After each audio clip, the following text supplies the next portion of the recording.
All right, this week in science, we're studying chemical reactions and the conservation of mass. This first paragraph talks about a combustion reaction involving propane. I'm gonna draw a little picture of a propane tank here to get us thinking about what this is. They're used in grills. I'm a terrible drawer, you already know that. Propane, that's my little propane tank. And it's used in grills to make hot dogs, hamburgers. I don't even know. This is a terrible drawing. All right, there's the grill and there's the little handle to pull it up, I guess. I don't know. The propane goes in here and it's the gas that's used to cook the hot dogs. Yeah, that's terrible, but you get what I'm trying to say. Okay, so we're gonna reach on down here to chemical equations, and it says chemical equations. We talked about that yesterday. I'm gonna make a little side note. Chemical equations are numbers and letters that represent compounds and elements. If you can hear that background noise, my dog apparently is very thirsty and he's back there drinking his water. That kind of sounded funny, but anyway, that's what he's doing if you can hear that. Chemical equations are numbers and letters that represent compounds and elements, and we've talked about that in the last couple of weeks. All right, chemical reactions can be written as word equations. For example, the combustion reaction that occurs in a propane barbecue grill is written as follows. So if we were going to write it out, this is what it would look like. You'd have propane and oxygen, and then the arrow means makes, carbon dioxide, and water during that chemical reaction. Another way to write it, the easy way, the lazy way to write it out would be C3H8, which is propane, plus 5 oxygen molecules makes 3 carbon dioxide molecules and 4 water molecules. I'm going to highlight that. So we know that propane now is C3H8. That is the chemical formula for propane. All right, the equation is balanced. Now, we talked about balanced equations yesterday and unbalanced equations. We can tell that this equation is balanced because the number of each kind of atom to the left of the arrow equals the number of each kind of atom to the right of the arrow. And I'm going to highlight that so I remember that. This equation is balanced. The number of each kind of atom to the left of the arrow equals the number of each kind of atom to the right of the arrow. We're going to look at this and see what that means. No atoms have been gained or lost, and you will learn more about the significance of this later in this section. Now, if I am going to draw this out here, let's say, let's make a little note over here to the side.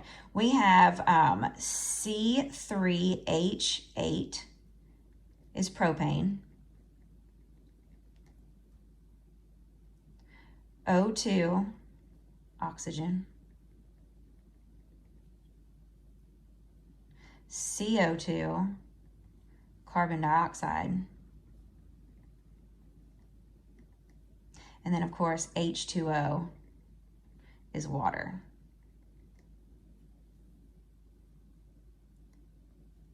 A chemical equation uses chemical symbols and formulas to describe a chemical reaction. We took notes over this yesterday, we already know that. A chemical equation is a form of shorthand notation. Just makes it easier to look at, not so many things to write out. In the above equation, C is the symbol for carbon. We already wrote, well, we wrote C3H8 is propane, but we know that C is carbon. C is the symbol for carbon and H is the symbol for hydrogen. The formula is propane is C3H8. This formula indicates that propane consists of 3 carbon atoms and 8 hydrogen atoms. Propane, C3H8, and oxygen, O2, are the reactants. And we talked about that yesterday. A reactant is a substance that reacts with another substance in a chemical reaction. Those are the reactants. They react to form something else. In this equation, carbon dioxide, CO2, and water, H2O, are the products. A product is a substance that is produced during a chemical reaction.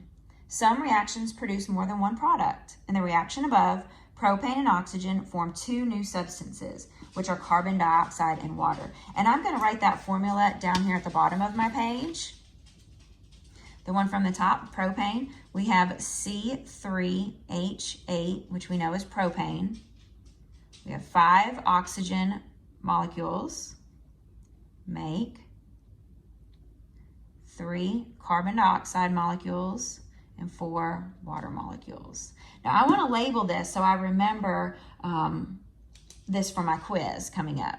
I'm going to label the left-hand side the reactants, because these are what work together to create something. The left-hand side are the reactants, and the right-hand side are the products. Arrow means yields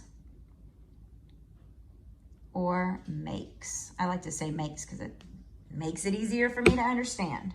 Okay, so what I've done is I just took my paper and I folded it in half. This is what we were just looking at.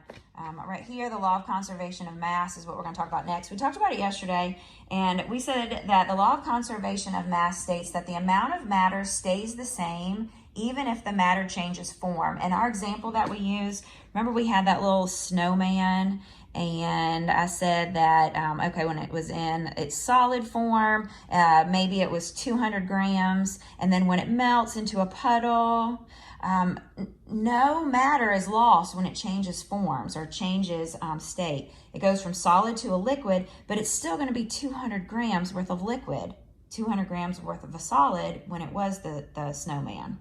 So the law of conservation of mass, you might think that propane is destroyed when it reacts with oxygen. However, matter cannot be created or destroyed, and we talked about that yesterday. In the 1700s, a French chemist named Antoine Lavoisier conducted experiments to prove this concept. Lavoisier measured the masses of the reactants and products in reactions, and he discovered that the total mass of the reactants was always the same as the total mass of the products. And I'm going to highlight that. The total mass of the reactants was always the same as the total mass of the products. That's what it showed us up here in this example of the snowman. This discovery is expressed as the law of conservation of mass. The law of conservation of mass states that matter cannot be created or destroyed during a physical or chemical change. In a chemical reaction, the mass of the products always equals the mass of the reactants. This is true even if the products look completely different from the reactants. So our solid snowman and our liquid snowman, they don't look the same. You have the little parts maybe have fallen off. Here's his little scarf. It's not even on him anymore. Where's his hat? Here it is. Where's his arms? Oh, they're just laying here. Everywhere. I forgot to draw arms on here. Every snowman has to have little arms, right? And a carrot nose. Ah, it's so cute. Okay, anyway. Definitely not ready for cold weather, but snow would be fun. Okay, so what I'm looking at here, it says the mass of the products always equals the mass of the reactants. Now take a look at another common chemical